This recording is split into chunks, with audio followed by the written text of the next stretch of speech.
नमस्कार, जय हिंद दोस्तों, वंदे मातरम।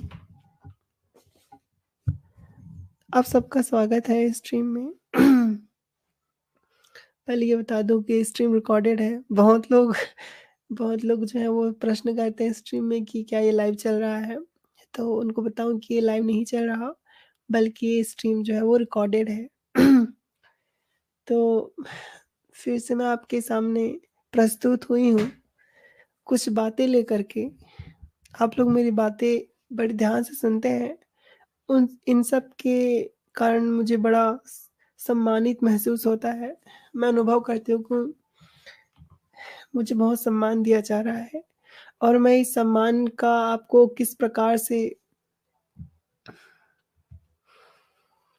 बदला दे पाऊँगी, ये मैं नहीं समझ सकती, क्योंकि सम्मान का बदला सम्मान है, किंतु आप जो सम्मान देते हो बहुत महत्वपूर्ण है मेरे लिए। और जब से मैंने घर छोड़ा है, मुझे घर छोड़े तो 3 साल हो गए, और इन 3 सालों में ऐसा नहीं कि मुझे अपने माता-पिता, परिवार की याद नहीं आती। हर एक इंसान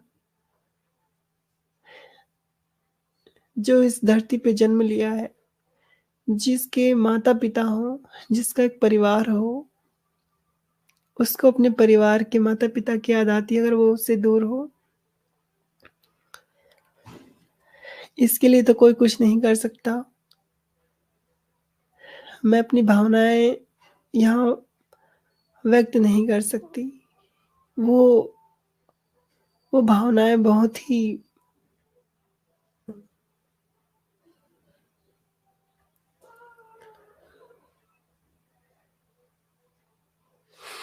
दुखी कर देती हैं। आप में से किसी के भी माता-पिता होंगे, अगर वो उनसे दूर होंगे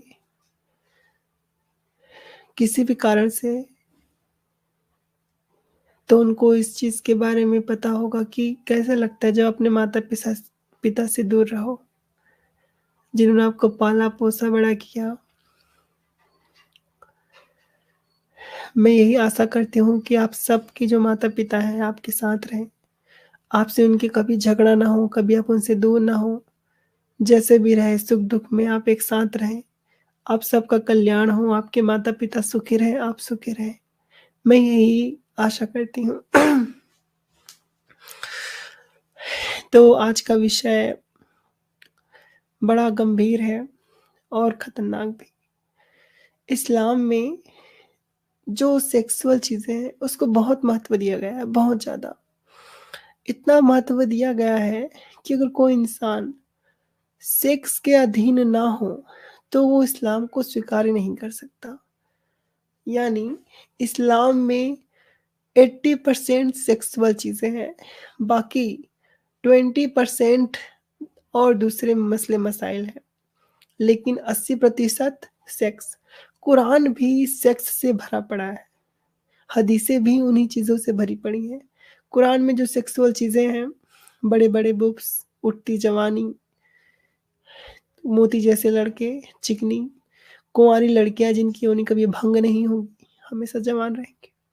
ऐसी गंदी-गंदी चीज़ें कुरान और हदीसों में भरी पड़ी हैं। नबी मोहम्मद ने लिखा कैसे सेक्स करें, कैसे ना करें, ये सारी गंदी चीज़ें जो हैं वो आपको इन सब चीज़ों में मिल जाएगी, जो एक सभ्य समाज और मर्यादित लोगों में नहीं चलती। अब इसका मतलब ये नहीं कि सेक्स गलत हो गया, बिल्कुल नहीं। सेक्स जो है एक आवश्यकता है मनुष्य की, लेकिन वो चीज़ें जब ज़्यादा हो जाती हैं, जिसकी इंसान के अंदर जो उस चीज़ को प्राप्त करने की जो तीव्रता बढ़ जाती है, तो उसको हवस कहते हैं। कबीर जी का एक दोहा मुझे याद आ रहा है कि कहते हैं कबीर जी की, कामी कुत्ता 30 दिन अंतर होए उदास। कामी कुत्ता 30 दिन अंतर होए उदास, और कामी नर कुत्ता सही 6 ऋतु 12 मास। कबीर जी कहते हैं कि जो कुत्ते होते हैं, जब उनमें सेक्सुअल फीलिंग्स आती हैं, तो वो कामी कुत्ता जो होता है, वो 30 दिन यानी कि 1 महीने के लिए सेक्स के लिए आतुर हो जाता है। उसका वो ऋतु होता है सेक्स करने का।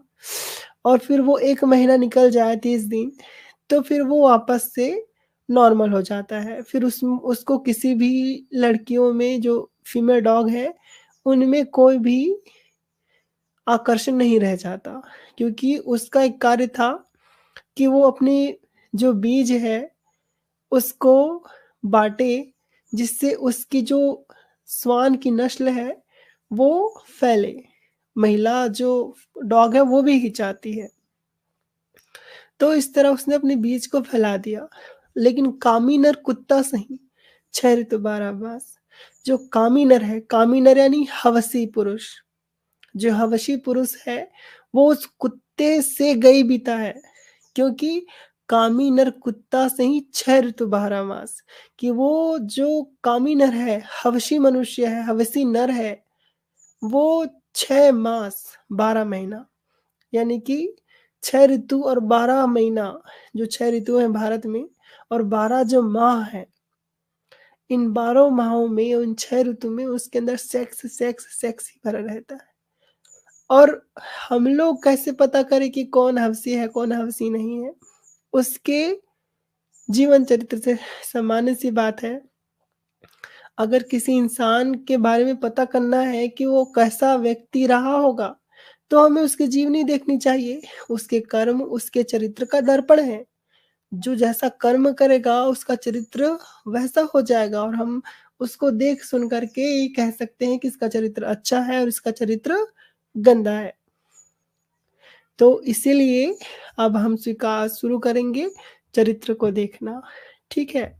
अब यहाँ पे मैं एक चीज़ ओपन करने वाली हूँ।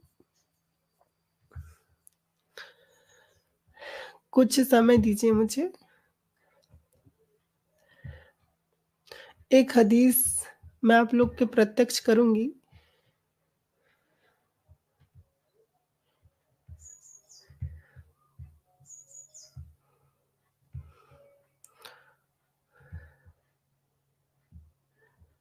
आप लोग को दिखाई दे रहा होगा, दोस्तों, मित्रों, साथियों।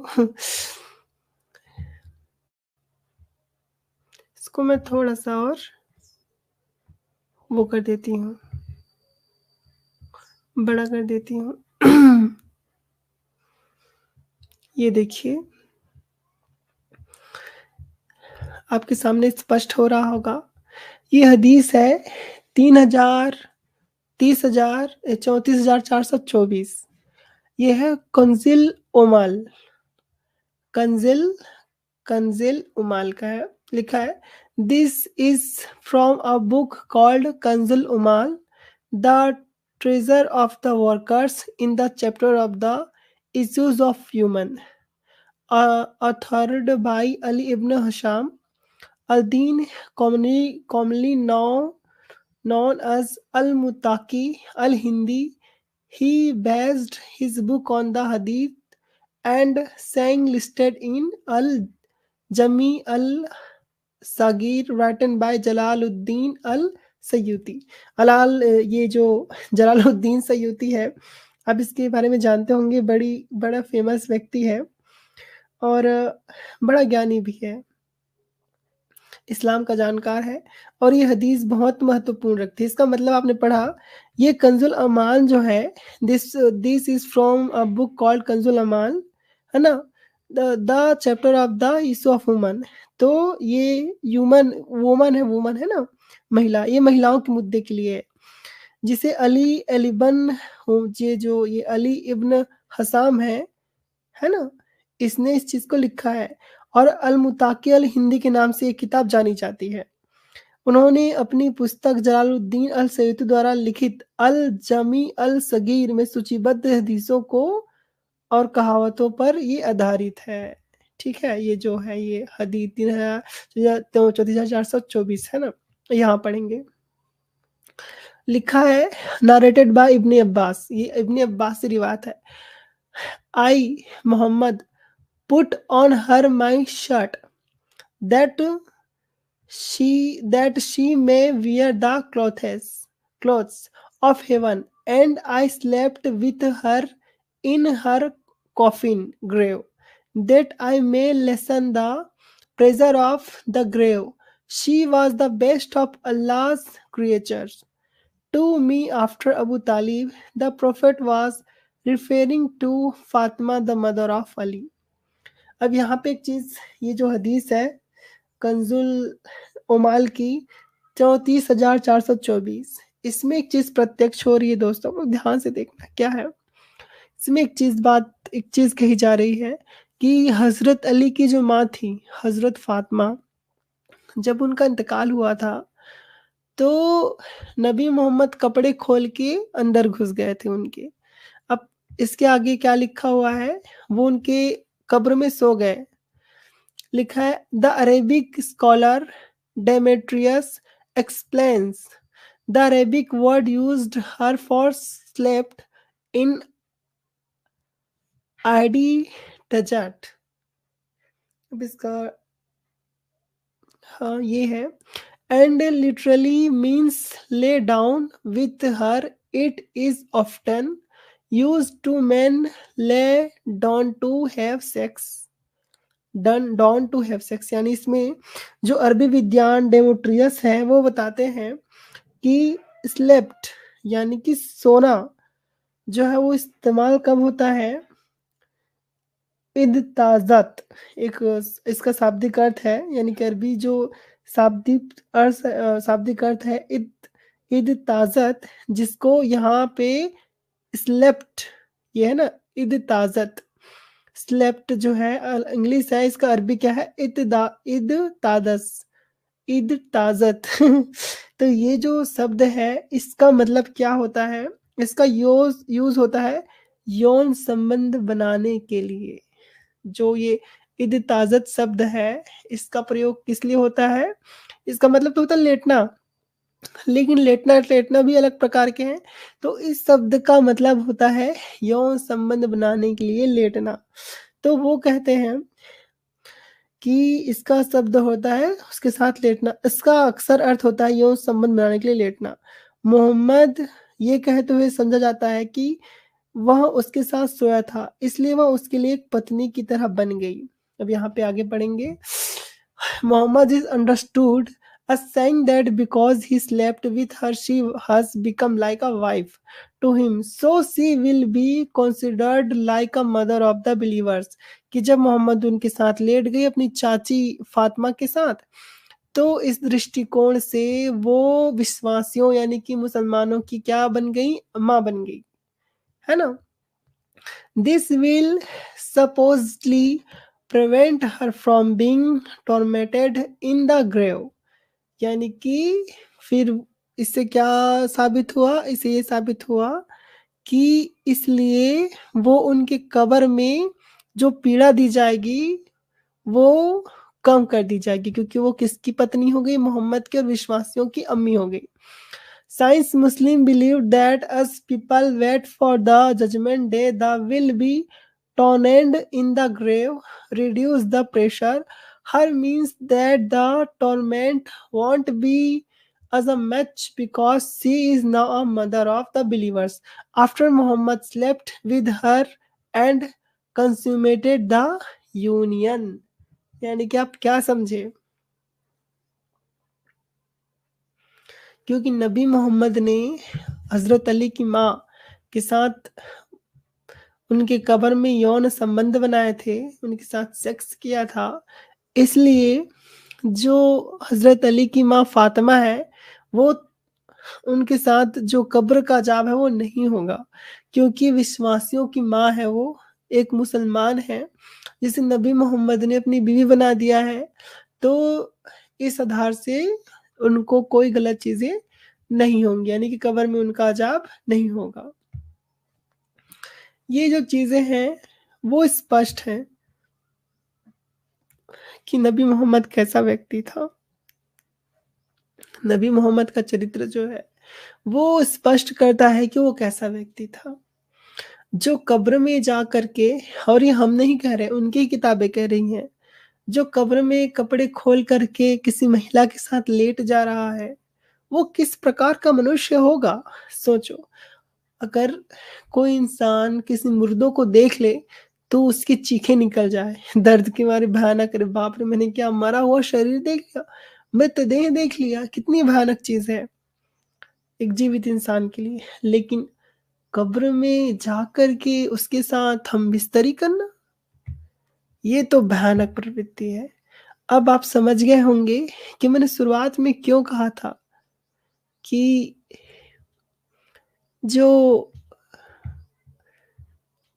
जो सेक्सुअल फीलिंग्स हैं, वो हमें बताती है कि कौन इंसान किस चरित्र और किस विचार का है, कि कौन कामी है, हवसी है, कौन नहीं है। अब नबी मोहम्मद ने एक कांड कर दिया, अब नबी मोहम्मद ने किसी को मना भी नहीं किया। तो जो नबी मोहम्मद करता है और किसी को मना भी नहीं करता, तो वो क्या बन जाती है? वो बन जाती है सुन्नत। वो क्या बन जाती है? सुन्नत बन जाती है। और वो स्पष्ट दिखाई देती है नबी मोहम्मद को मानने वाले लोगों के चरित्र में। अब मैं आपको न्यूज़ दिखाती हूँ, लोग ध्यान से देखिए। ये है जनसत्ता की न्यूज़ है ये। आप लोग के सामने ये प्रकट हो रही होगी, आ गई होगी। तो ये आ गई, इसमें लिखा है, जनसत्ता की है न्यूज़। पाकिस्तान में 50 महिलाओं के शवों के साथ रेप कर चुका था ये शख्स, आखिरी में हुआ कुछ ऐसा कि डर कर भागा। ये देखिए, ये कब्रिस्तान की तस्वीर है, आप लोग देखिए, इस्लामिक कब्रिस्तान है ये। ये प्रतीकात्मक फोटो है, उस कब्रिस्तान की नहीं है। देखते हैं, यहाँ से पाकिस्तान में एक ऐसी घटना हुई जिसे किसी की भी रूह कांप उठेगी। दरअसल एक युवक को लोगों ने पकड़ा था, जिसने बाद में बताया था कि वह करीब 50 महिलाओं के शवों के साथ रेप कर चुका है।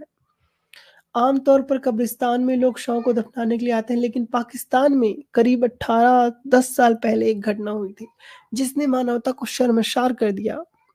ये एक ऐसी कहानी है जिसे सुनकर किसी की भी रूह कांप उठेगी। इस नर पिशाच ने खुद बताया था कि वह करीब 50 औरतों के शवों के साथ दुष्कर्म कर चुका है।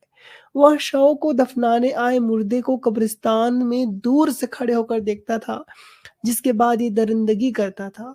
पाकिस्तान के सरगोधा का रहने वाला मोहम्मद रियाज नाम का शख्स कराची के कब्रिस्तान में करीब 15 साल कब्रों में पानी देने का काम करता था। यहीं से उसने इस दरिंदगी की शुरुआत की थी। उसने खुद बताया कि वो करीब 50 औरतों के शव के साथ रेप कर चुका है। इसमें उसका एक साथी भी शामिल था जिसका नाम वजीरा था। वह भी इस कब्रिस्तान में काम करता था, लेकिन उसकी मौत हो चुकी है। यहाँ देखिए, इसका नाम क्या था? मोहम्मद रियाज ना, विशेष समुदाय का व्यक्ति। यहाँ से देखिए, रियाज की गिरफ्तारी की चर्चा हर जगह हो रही थी। इस दौरान ही उससे टीवी चैनल की रिपोर्टर ने इस बारे में पूछा था। उसने अपना गुनाह कबूल करते हुए बताया था कि वह करीब 48 औरतों के शवों के साथ संबंध बना चुका है। इस काम में उसके साथ वजीरा भी देता था, लेकिन उसकी मौत के बाद उसने 2 और औरतों से संबंध बनाया। दरअसल लोगों के बीच एक सवाल था कि आखिर उसे पता कैसे चलता था कि कौन-सी कब्र महिला की और कौन से पुरुष की? ये भी एक सवाल है कि अगर वो करता था तो उसको पता होना चाहिए कि ये जो कब्र है वो किसकी है। रियाज़ ने बताया था कि औरतों को दफनाते समय पर्दा डाला जाता है। इससे हम पहचान कर लेते थे कि कब्रिस्तान में जब शव आते थे और लोग उनको दफन करके चले जाते थे, तो हम फिर से कब्र खोद देते थे और पाँव के पास से स्लेट हटाकर मुँह काला करते थे। कब्र में पहले वो उतरता था, फिर मैं जाता था। वहीं जब उससे पूछा गया कि वो किस तरह पहचानते थे कि मुर्दा मर्द है या औरत? आखिर बार जब वह कब्र में उतरा तो उसने देखा कि औरत का मुंह खुला है, दांत दिख रहे हैं और उसकी आंखों से रोशनी निकल रही है। वो डर कर भागा और लोगों ने उसे पकड़ लिया। इसके बाद जो उसने खुलासे किए, उसे किसी का भी दिल सहम उठेगा, क्योंकि ऐसी हैवानियत ने इसे पहले किसी ने नहीं सुनी। किसी ने ऐसी हैवानियत की कल्पना की होगी। अब दोस्तों, एक चीज़ मैं आपको बताती हूँ कि हमारे समाज में बहुत से कार्य बहुत पहले से होते आ रहे हैं, जो गलत काम है वो। लेकिन हमें पता कब चलता है? जब वो किसी न्यूज़ में, किसी और चीज़ों में जब उसका खुलासा होता है, तो हमको पता चलता है कि हाँ, फलाना-फलाना कांड फलाना-फलाना जगह पे हो गया। लेकिन उससे पहले ऐसी कई घटनाएँ हर जगह होती रहती हैं।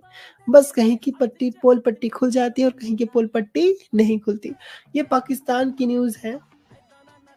मैं यकीन के साथ कहती हूँ, कुछ सबूत दिखाऊँगी। बहुत सारे ऐसे केसेस हैं जिसमें मुसलमान जो है वो मरी हुई औरतों के साथ सेक्स करते हैं, बहुत से केस। क्यों? मौलवी जो मदरसे में पढ़ाते हैं और उनकी जो किताबें हैं, उनमें ही पहले ये बताया जाता है बच्चों को कि मुर्दों के साथ सेक्स करना हराम है कि हलाल।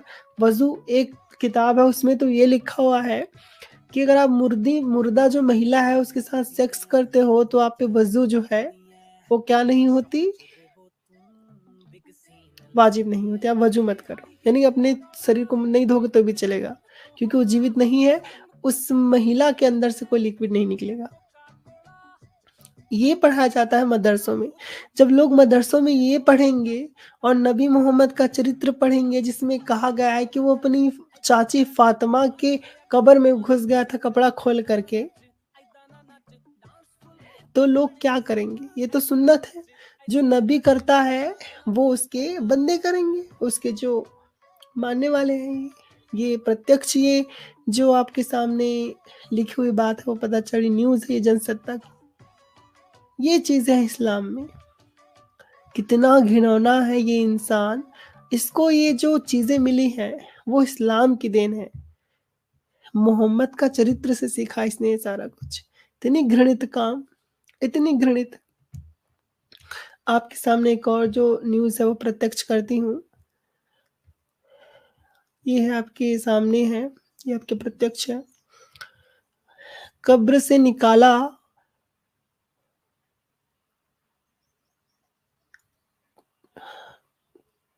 1 सेकंड, शायद कोई नेटवर्क इश्यू हो रही है। 2 मिनट दीजिएगा। यहाँ से नेटवर्क ऑन करना पड़ेगा मुझे।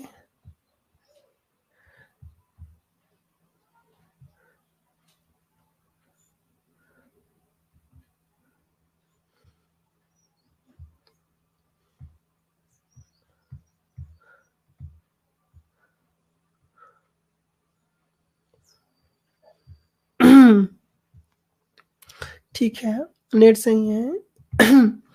तो ये है वो न्यूज़, ये भारत की न्यूज़ है। ये बीमारी मैंने आज तक भारत में नहीं सुनी थी। आपने भी ये मुर्दों वाली बीमारी सुनी होगी, मुर्दों से रेप करने वाली बीमारी, ये पाकिस्तान और जो दूसरे मुस्लिम ममालिक जो मुल्क हैं उनमें आपने सुना होगा। लेकिन भारत में पहली बार ये सुनने को मिल रहा है, देखने को मिल रहा है। और ये ताज्जुब की बात, हमारे भारत में ये सब चीज़ें नहीं होती थी। लेकिन यहाँ पे अब मुसलमान 40% हो गए हैं, तो उनके कर्म तो पहले से थे, लेकिन जब अब अधिकता हो गई है तो छुपाना करना मुश्किल हो गया है। तो न्यूज़ कहीं न कहीं से सामने आ ही जाती है। तो ये वही हाल है कि कब तक छुपाओगे सच्चाई? क्योंकि जल में गाड़ा हुआ कुम्हड़ा ऊपर आ ही जाता है। यही है। तो ये है, कब्र से निकाला 5 साल की बच्ची का शव, रात भर लाश के साथ सोता रहा युवक, रेप का केस दर्ज। वाराणसी में एक युवक ने कब्र में 5 साल की बच्ची का शव निकाला। अभी 5 साल क्या है, 6 साल की सतासत थी, 5 साल की बच्ची का शव है। इसमें भी नबी मोहम्मद की सुन्नत है। छोटी बच्ची है ना, उसके साथ सेक्स कर सकते हैं। और रात भर उसके साथ सोता रहा। पीड़ित पिता ने बच्ची के शव के साथ दुष्कर्म की तहरीर दी है। पुलिस ने बच्ची के शव को पोस्टमार्टम के लिए भेजा और आरोपी का भी मेडिकल कराया जिसमें शराब पीने की पुष्टि हुई है। ये है वो दरिंदा। चेहरे से कितना मासूम, कितना शरीफ दिख रहा है ना, देखो कितना मासूम लग रहा है। न्यूज़ पढ़ते हैं, वाराणसी के रेवड़ी तालाब से एक हैरान कर देने वाली घटना सामने आई है। यहाँ एक युवक ने कब्र से 5 साल की बच्ची का शव निकाला और रात भर उसके साथ सोता रहा। बताया जा रहा है कि बीते 15 तारीख की तारीख को बीमारी की वजह से बच्ची की मौत हुई। इसके बाद उसे रेवड़ी तालाब में स्थित कब्रिस्तान में दफना दिया गया। शुक्रवार सुबह मृत बच्ची के पिता कब्रिस्तान के पास से गुजरे तो उन्होंने देखा कि कब्र की मिट्टी हटी हुई है और उसने उसमें से शव गायब है। यहाँ देख उनके पैरों तले से जमीन खिसक गई। उन्होंने बेटी का शव इधर ढूंढा तो देखा कि एक युवक उनकी बेटी के शव के साथ लेटा हुआ था। यह देख उन्होंने उनके होश उड़ गए। तुरंत उन्होंने उसकी सूचना पुलिस को दी। मौके पर पहुंचकर पुलिस ने देखा कि आरोपी मोहम्मद रफीक, देखो, शांति दूत है, मोहम्मद रफीक द्वारा शराब के नशे में धुत था। बच्चे के शव को बाहर निकाल कब्र के ऊपर मिट्टी रख दिया था ताकि किसी को शक न हो, लेकिन कब्र की मिट्टी को बिखरा हुआ देखकर पिता को शक हो गया। पीड़ित ने बच्ची को शव के साथ दुष्कर्म की तहरीर दी है। पुलिस ने बच्ची के शव को पोस्टमार्टम के लिए भेजा और आरोपी को भी मेडिकल कराया जिसमें शराब की पुष्टि हुई। शव के साथ दुष्कर्म की आशंका, पुलिस की रिपोर्ट का इंतजार। अब ये वो शव है। अब भी न्यूज खत्म हो गई। ये भारत की घटना है दोस्तों, है ना। ये बीमारी जो है वो भारत में भी प्रविष्ट हो गई, क्योंकि यहाँ पे उस बीमारी को पैदा करने वाले के जो मानने वाले लोग हैं ना, अब 40 करोड़ हो गए हैं। वो 40 करोड़ हो गए हैं यहाँ पे। अब ये हालत हो रही है इस्लाम में, लोग क्या करें। इतनी भयानक और गलत चीजें हैं जिसको हम स्वीकार नहीं कर सकते। आपने न्यूज देखी, क्या पता चला इन सब से कि आप लोगों में अब इसमें भी एक दृष्टिकोण है कि भारतीय संस्कृति में जो शव है वो जलाए जाते हैं, और भारतीय संस्कृति में जितने भी धर्म उत्पन्न हुए सब में ही शवों को जलाया जाता है। एग्जाम्पल के लिए सिख भी अपने शव को जलाते हैं, जैन भी शव को जलाते हैं, बौद्ध भी शव को जलाते हैं, और हिंदू भी शव को जलाते हैं। ये भारत में उत्पन्न हुए धर्म है जो अपने शव को जला देते हैं। अब इसके पीछे एक कारण जो है वो गरुड़ पुराण भी इसका एक वजह देता है कि शव अगर पूर्ण रूप से नष्ट हो जाता है तो एक मानसिकता जो बनी होती है मनुष्यों में अपने प्रियजनों के लिए, वो नष्ट हो जाती है, जिससे वो अपने आप को बहुत ही हल्का महसूस करते हैं। वो महसूस करते हैं कि वो जो जीव है वो उनके शरीर, उनके जीवन से मुक्त अब किसी नए आयाम, किसी नए क्षेत्र, किसी और स्थिति में चला गया है, जिसके कारण वो बहुत ही निश्चिंत हो जाते हैं। उनके अंदर एक विकृति, मानसिक विकृति उत्पन्न नहीं होती। लेकिन जहाँ शव को दबाया जाता है वहां पे एक चीज मन जो है मानता है कि कहीं ना कहीं वो इस दुनिया में है, चाहे वो सड़ी हुई शरीर में हो, लेकिन वो है। ये मानसिकता जो है वो उनके मन से नहीं हट पाती। और शरीर है तो उसकी आकृति है, आकृति है तो लड़की है तो शरीर की, लड़की की जो शरीर की आकृति उससे लोग आकर्षित होते हैं। नबी मोहम्मद ने अपनी चाची की कब्र में कूद करके कपड़े निकाल करके वो लेट गया। अब इसमें एक चीज होती है कि अगर उसको कब्र में जाना था, है ना, अगर उसको कब्र में जाना ही था तो उसने कपड़े क्यों निकाले, और कपड़े निकाल भी लिया तो लेटा क्यों। अब लेट भी लिया, कपड़े भी निकाल ले, तो क्या सोच कर लेटा था, है ना। तो ये गंदी जो हरकतें हैं, पता नहीं, कहते हैं कि वो नमूना है दुनिया में, एक ऐसा नमूना जिसको लोग फॉलो करते हैं, और जब लोग उसको फॉलो करते हैं तो आज उसको जेल में डाल देते हैं। कोई 6 साल की बच्ची से निकाह कर ले, उसको जेल में डाल दे। कोई किसी कबर के साथ लेट जाए तो उस पर कानूनी कार्रवाई हो जाए। आपको एक चीज बताऊं, असल में ना शवों के साथ रेप करने का कानून नहीं था हमारे पास। हम लोग, हमारी भारतीय संस्कृति में इस प्रकार के कानून ही नहीं बने थे। पता है कारण क्यों है? क्योंकि हमारे संविधान बनाने वाले लोगों ने कभी सपने में भी नहीं सोचा था कि कभी हमारे सामने ऐसे केस भी आएंगे कि कोई शव के साथ हम बिस्तरी करेगा या उसके साथ सेक्स करेगा। आज तक किसी ने सपने में भी नहीं सोचा हमारे यहाँ, जो सोच भी नहीं सकते हैं, इसलिए वो कानून भी नहीं है। सोचिए, जिसको हम सोच नहीं सकते उसका भी कानून नहीं है, और वो लोग, उन लोगों की किताब में शुरुआत ही इसी चीज की होती है मदरसों में, कि आपको गधे के साथ सेक्स करना है, जानवरों के साथ सेक्स करना है, मुर्दों के साथ सेक्स करना है, क्या करना है क्या नहीं करना। उनकी शुरुआत ही यहीं से होती है। ये कितनी भयानक प्रवृत्ति है, कितनी भयानक प्रवृत्ति। कोई मनुष्य इस प्रकार के कर्म कैसे कर सकता है? क्या ये मानववार कार्य है? और अगर कोई कर भी रहा है तो उसके अंदर इतना निडरता कैसे आ गई? कारण यही है, वो मुर्दे देखते हैं। उनको कहीं न कहीं मुर्दों को दफनाना, करना, आना-जाना ये सब करना होता है। उनके अंदर से जो एक मानसिकता होती है मुर्दों के प्रति भय की, वो ख़त्म हो जाती है। दूसरे में जिस इस्लामिक कल्चर में वो जी रहे हैं, इस्लामिक समाज में, वहाँ पे ये सारी चीज़ें बहुत ही सामान्य बातें हैं। अब इसका एग्ज़ाम्पल मैं कैसे दूँगी आपको, जैसे कि ये लोग ज़ियारत करने जाते हैं, चाहे वो सुन्नी हो, चाहे बरेलवी हो, चाहे वो देवबंदी हो, चाहे वहाबी हो। इस्लाम में मुर्दों की ज़ियारत करने जाने में कोई मना नहीं है। बस इसमें इख्तिलाफ़ है कि आप मुर्दों का सजदा कर सकते हो या उनसे माँग सकते हो, इसका इख्तिलाफ़ है। बरेलवी कहते हैं कि मुर्दों का सजदा करना या मुर्दों से कुछ माँगना, उनको वसीला बना करके अल्लाह से माँगना, ये सारी जो चीज़ें हैं वो जायज़ हैं। वहाबी, देवबंदी, अहले हदीस ये कहते हैं कि मुर्दों का सजदा करना या उनको वसीला लेना, उनसे वसीला लेना है कि उनको एक तरह से सीढ़ी की तरह यूज़ करना अल्लाह से कुछ माँगने के लिए, ये गुनाह है और ये शिर्क है। बाकी मुर्दों की ज़ियारत करना वहाबियों में भी अलाउ है और देवबंदियों और ये है आला हज़रत वाले बरेलवी इनमें भी अलाउ है। अब ये लोग जब कब्रों की ज़ियारत करते हैं तो कोई सामान्य व्यक्ति है, वो कब्रों को इतना सामान्य मान रहा है कि वो उसको बार-बार ज़ियारत करता है।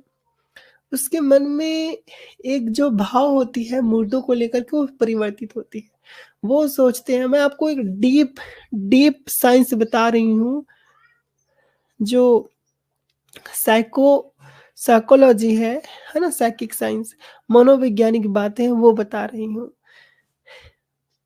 कि जब वो बार-बार उन मुर्दों की ओर जाते हैं, तो उनके मन में जो एक भाव होता है वो निडरता का रूप ले लेता है कि इसके अंदर जो शव है, वो शव ही तो है और क्या है। तो उनके अंदर शव के प्रति जो भय का भाव होना चाहिए कि मरा हुआ है, सड़ा हुआ है, जो एक घिनौना मतलब किसी चीज़ को देख के होते हैं ना, अंदर में घिनौनी चीज़ें आती हैं, जिसको बोलते हैं विभत्स। रसों में एक रस विभत्स रस। है ना? वो कब उत्पन्न होता है जब हम कोई ऐसी घृणित वस्तु देखते हैं, फटी फटा हुआ पेट देख लिया, अंदर से गूदे बाहर निकल रहे हैं, रक्त किसी का बह रहा है, पूरा फटा हुआ, तो ये सारी घिनौनी विभत्स चीज़ें हैं। तो जब बार-बार, बार-बार, बार-बार वो लोग उसी चीज़ को देखते हैं, तो उनके भीतर जो विभत्स की भावना होती है किसी चीज़ से घृणा करने की, मुर्दों को, वो भावनाएँ नष्ट हो जाती हैं। जब वो भावनाएँ नष्ट हो जाती हैं, तो वो इस चीज़ की ओर प्रविष्ट होते हैं कि जब वो उनको कब्र से खोलें, उनको छुएँ, तो कुछ नहीं हुआ। फिर वो धीरे, धीरे, धीरे, धीरे आगे बढ़ते हैं। उनको पता होता है हमारे इस्लाम में मुर्दों के साथ ज़िना करने से हमें जो वज़ू होता है वो फ़र्ज़ नहीं होता, उसको हम नहीं करेंगे तो भी चलेगा। यानी कि ये एक तरह से अलाउ है और नबी मोहम्मद ने भी अपनी वाइफ़ फ़ातिमा के अपनी जो चाची थी क्या फ़ातिमा ही नाम था ना? हाँ, उनके साथ गलत किया था। तो जब वो कर सकते हैं, तो हम लोग क्यों नहीं कर सकते? क्यों नहीं कर सकते क्यों? क्योंकि वो भी तो नबी हैं और वो जो करते हैं वो एक सुन्नत होती है। तो इस्लाम में तो सुन्नत फ़ॉलो करने का है। तो इस तरह से जो इस्लामिक कल्चर है, वो उस कल्चर में रहने वाला ये व्यक्ति कर सकता है। इस्लामिक समाज में रहने वाला व्यक्ति ही इस काम को कर सकता है। अब ये मैं ये नहीं कह रही कि दूसरे धर्म के लोग नहीं करते, करते हैं, लेकिन उनका मनोभाव दूसरा होता है। वो किसी और चीज़ की कारण से करते, किसी और कोई और कारण है, उसके कारण वो सब करते। इसलिए गैर मुस्लिमों में अगर कोई मुर्दों के साथ सेक्स करने वाला केस आता है, तो उसे ये परिलक्षित होता है कि वो एक ही मनुष्य जो है वो विकृत मानसिकता का है। यानी कि अगर गैर मुस्लिमों में, चाहे वो ईसाई हो, सिख हो, जैन हो, मैंने आज तक सुना नहीं कि जो ईसाई है, जैन, ईसाइयों का तो कई बार न्यूज़ सुनी।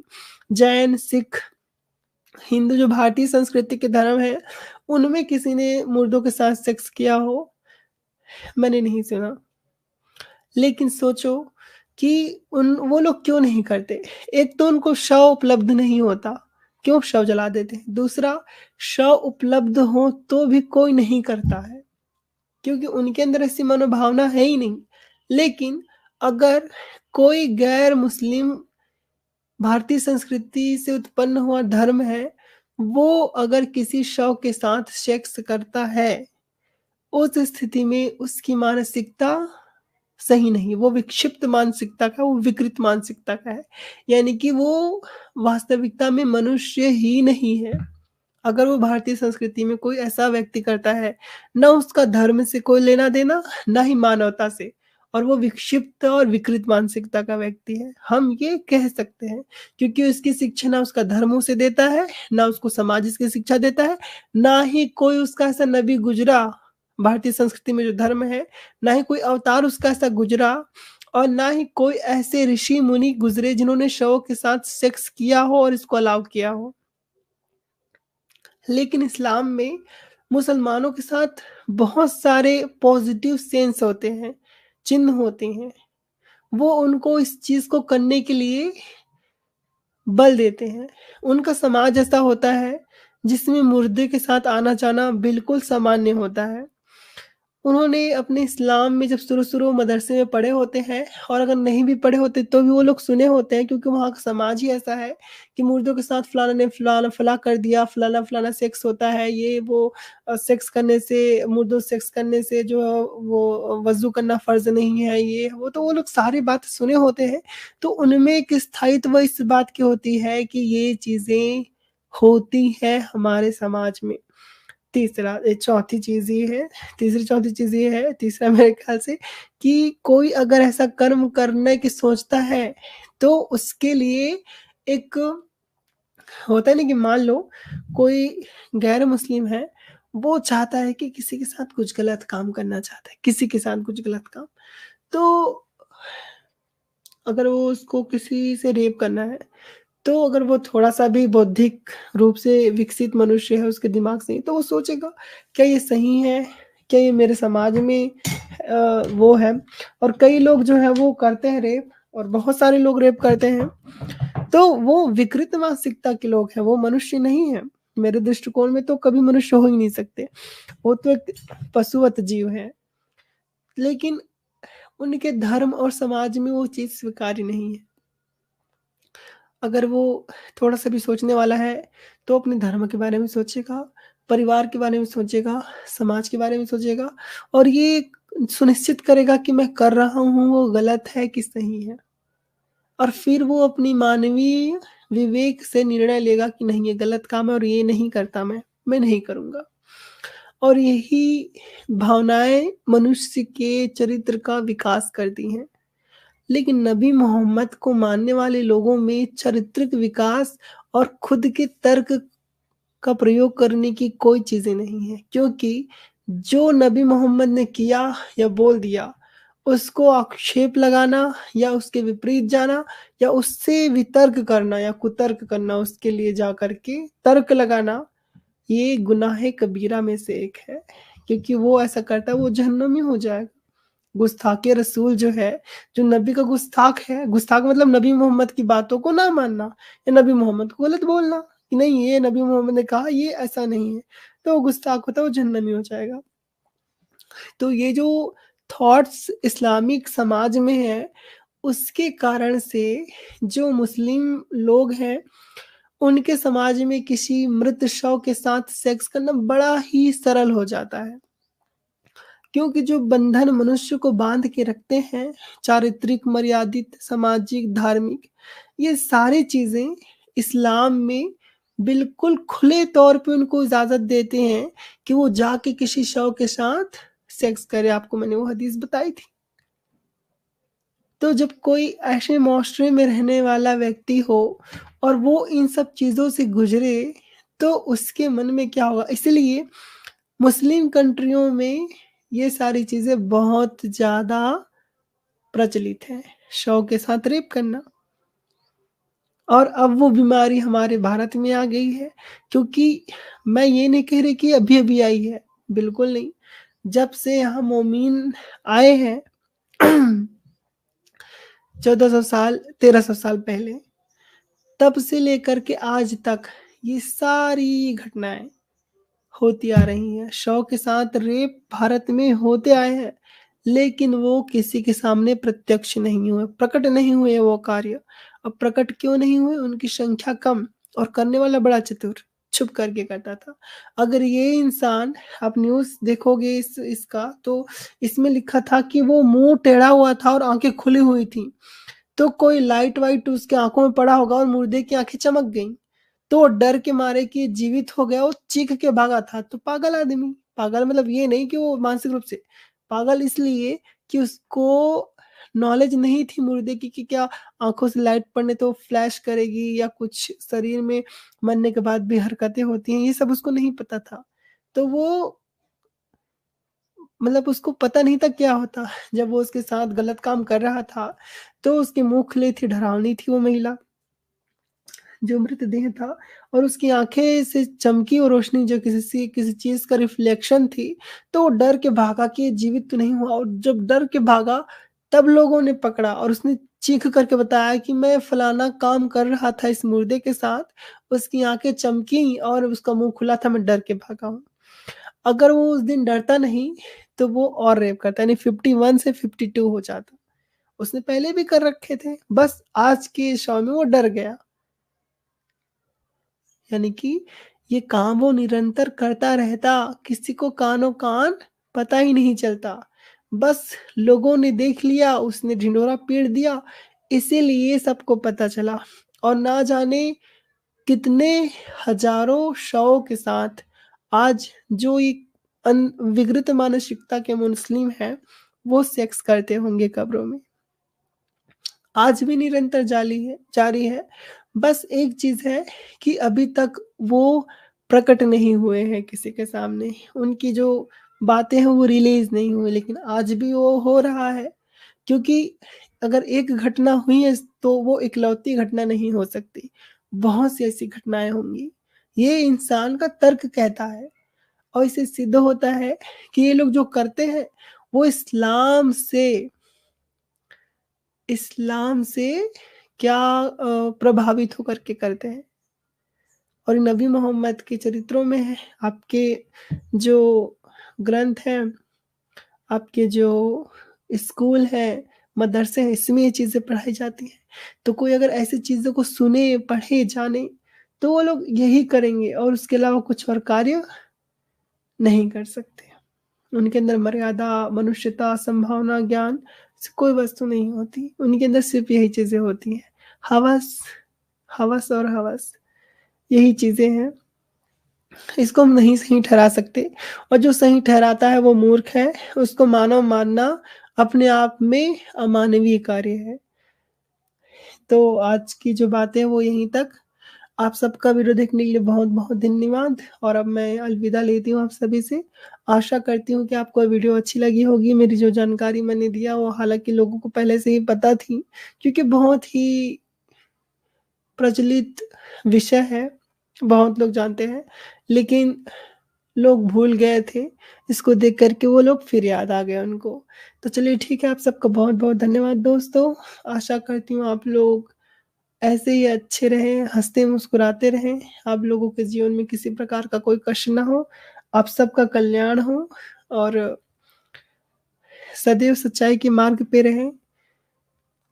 इस्लाम जैसे विकृत मानसिकता को बढ़ावा देने वाले और अंधविश्वास से ओत-प्रोत धर्म का या मज़हब का, धर्म तो कहना उचित नहीं होगा, ऐसे मज़हब का विरोध करें, अपनी बातें लिखें, लोगों को समझें और उनको समझाएँ।